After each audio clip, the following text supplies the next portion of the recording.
It's 1987 at the University of Calgary.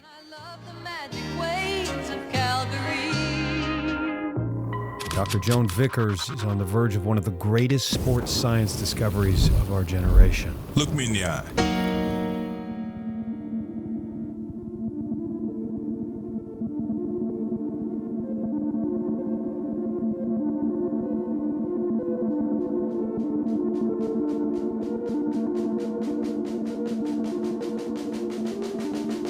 Look at me. I knew I was seeing something that no one had ever seen before. It felt like Columbus or the Vikings. This is my eye. It was taken with a camera lens, which is another eye, and you are watching this with your eyes. It's a lot of eyes. The eye, our most powerful tool, the window to the soul, gathering light and sending signals. Within just a few milliseconds, we can take aim with what's most important. We can identify targets. Targets like a cylinder, a spinning ball, the back of the end zone, or a net. Each of these targets are different, yet similar. They all fundamentally require vision. And what's considered perfect vision? 2020, something I do not have. Until now. EFPTOZ. Yeah, that's me. But this is deceiving, and not just because of these corrective lenses, the fact that I maybe memorized a few of those letters back there. This is deceiving because even though I have 20/20 eyesight with these corrective lenses, I couldn't read a pitch. I couldn't read a serve in tennis or a slap shot if I was a goalie. I might as well be blind in those arenas. So yes, I have 20/20 eyesight, but it's misleading. It's actually quietly misleading. Vision is far more complex than a chart, and sports provide a window into this complexity. Consider how athletic expertise has traditionally been defined by physical prowess. The bigger, stronger, and faster you are, the better. Yet we have many examples of great athletes who are far from being the biggest, strongest, or fastest when compared to their teammates or opponents. Lionel Messi, Wayne Gretzky, but we don't even have to look to the elites for this. We all know people that do more with less. And for me, it was an Alaskan teammate. He had spent his summer chasing oil up on the North Slope. I was refining in a different way, shooting about 200 to 300 threes per day. Yet when we returned to Anchorage in late August, it was as if our summers had been reversed. He was still knocking down 24-footers with little to no airspace. I was still an average shooter. Clearly, athleticism, physical traits are important, but there are athletes who seemingly overachieve well beyond their physical means. What separates them? Most of the time, we are led to believe that this difference is just hard work. It's the survivorship bias. Well, Kevin Durant, Juan Soto, Ronaldo, these guys are better because they're both talented and they worked harder than the rest. But clearly there is more to this equation. Some athletes Duda hit one far. Over the double team. just aim better. In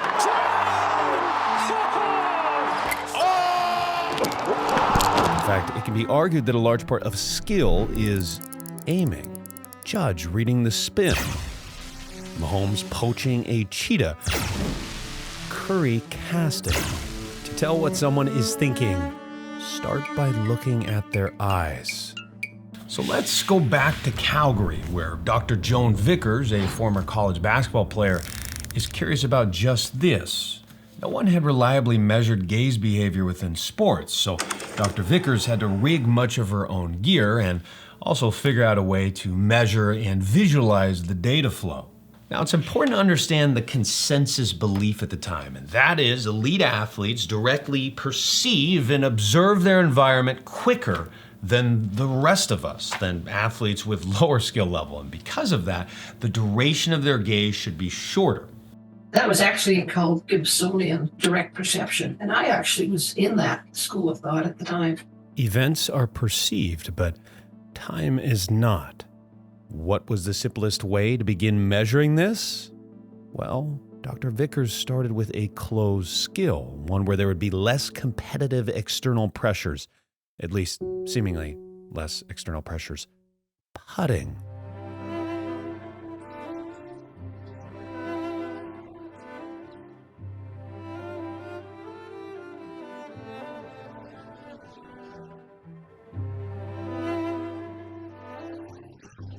In the study Gaze Control of Putting, Dr. Vickers divided golfers into two groups. The first group, more elite 0 to 8 handicap. The second group, still solid but less elite 10 to 16 handicap.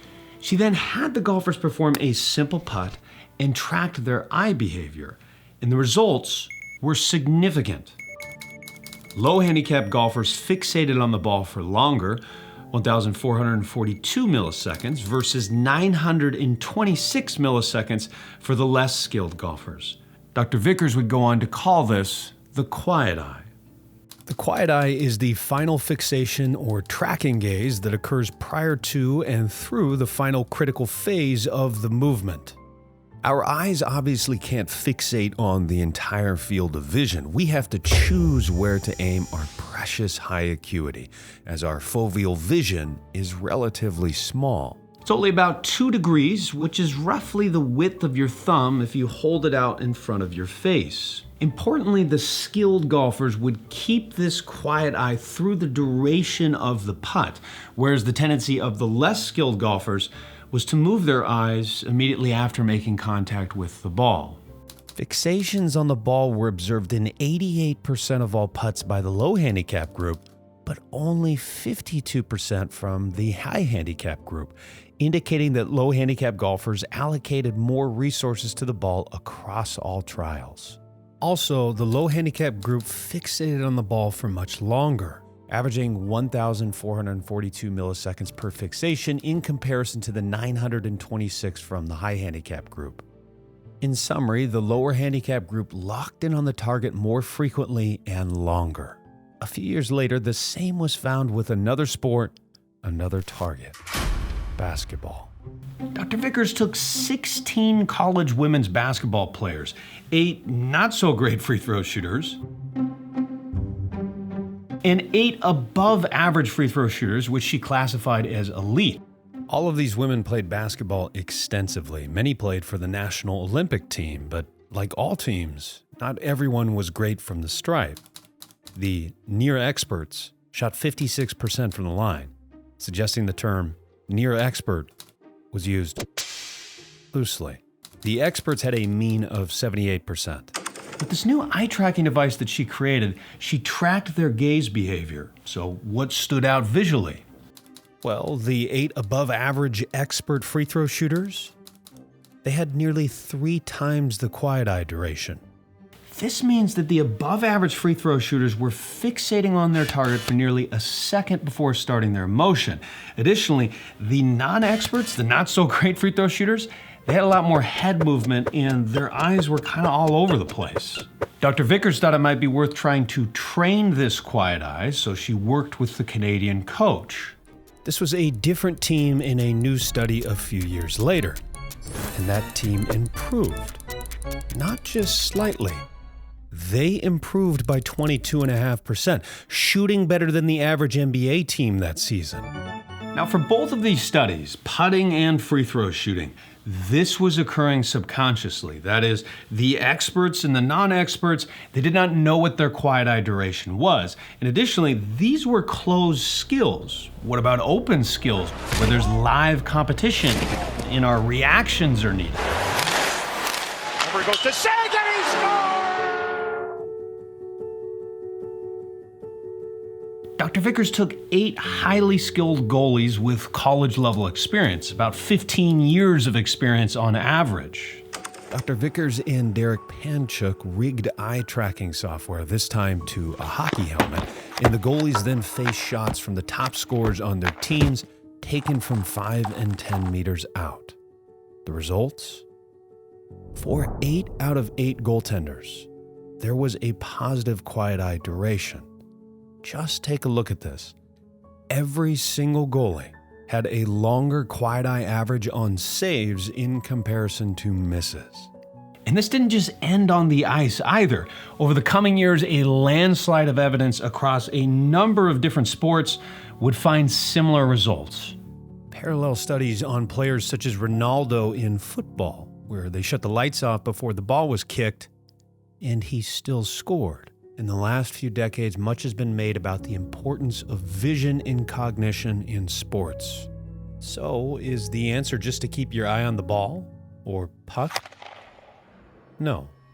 In some sports, you literally can't. Perhaps you have heard that the average baseball player has better eyesight than the average person. Well, one of those original studies was done by Dr. Daniel Laby, who was an ophthalmologist with the LA Dodgers at the time. Normal vision is 20/20. Some people think that's the best vision possible. That's actually just the average vision. And we found that baseball players had 20/12 as an average vision. While baseball players might have above average eyesight, it's not wildly different than mine, at least with corrective lenses. I think you want to move away from thinking about vision as purely resolving a target and think about vision in a more general sense of what the eyes are doing for the brain to be able to make a decision followed by a motor action. This is why baseball players serve as a wonderful example of the complex visual structure we possess. The barrier between the MLB and the couch is not corrective lenses, at least solely. But the barrier between making millions in the couch is the coordination of several actions in a small, unique sliver of time. It takes about 400 milliseconds for the ball to get from the pitcher to home plate. It takes about 150 milliseconds to swing the bat. That leaves just a quarter of a second to observe the ball and decide to swing. For reference, this is how long it takes to blink. I've been working out. For further reference, this is how long it takes to subscribe. Thanks. If you're successful in this window 20% of the time, but the greatest defender at your position, you probably won't be long for the MLB, if you make it at all. If you're successful in this window 30% of the time and a poor defender, you will still make millions today. A perfect example existed several years back when Dr. Laby was working with the Red Sox. Manny Ramirez was struggling to identify pitches at the time. So Dr. Laby went through several visual exercises, all of which Manny found very easy. Eventually, he modified a far more difficult challenge and tool, the Ratner ring. The results? And he drives one. And he went on to win the World Series MVP that year. Consequently, he became a full-fledged believer in visual training. He would do the drill before every game for the remainder of his career. But was his success due to the quiet eye, and can this quiet eye be taught? There is strong evidence that you can coach somebody to adopt a quiet eye that's a little bit more like the quiet eye that an expert shows in the given skill that they're learning. And there's plenty of evidence that intervention, whatever it's doing, leads to an improvement in either the learning of the skill or the subsequent performance of the skill. That's Dr. Samuel Vine, who has worked and researched the effects of the quiet eye extensively. Dr. Vine has worked with a wide range of people, Olympic athletes, kids, and sports professionals from many different domains. I'm certainly convinced in my role as a researcher, in my role as a sports fan and amateur athlete, in my role as a parent trying to teach young kids how to learn skills, that there are positives in these interventions. We just don't really know why. This is where the true debate begins. So we know that it works. Importantly, we also know that it can be trained. We don't know why it works. Here's what we know. Across dozens of studies, a quiet eye that begins earlier and lasts longer leads to better performance. But is this quiet eye causation or more of a correlation, a byproduct of some other neural activity? This is primarily where all of the research is focused. A few schools of thought have emerged. Pre-programming is one. The quiet eye allows the performer to prepare the movement optimally. The longer the quiet eye, the more time you allow for your brain to plan this. Online control is another, meaning that the quiet eye allows one to make corrections while moving. In putting, for example, let's say my hands already started moving, and for some reason there are small inaccuracies in my movement. Perhaps the backstroke is too fast, or the club head rotated in a way I didn't plan for. In such a case, the quiet eye will help me correct it. The longer the quiet eye, the longer the window for this correction to occur. Depending on what you believe, one can train pre-programming or online control. Something I took away after speaking with these 6 different researchers, we don't exactly know why visual training works. Personally, I have long wondered about this when thinking about elite shooters. For example, J.J. Redick and myself. This is a comparison that I have thought of before.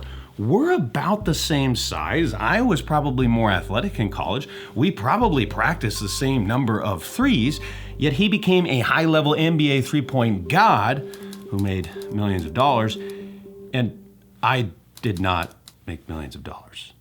What separates us? What separates JJ from all of us?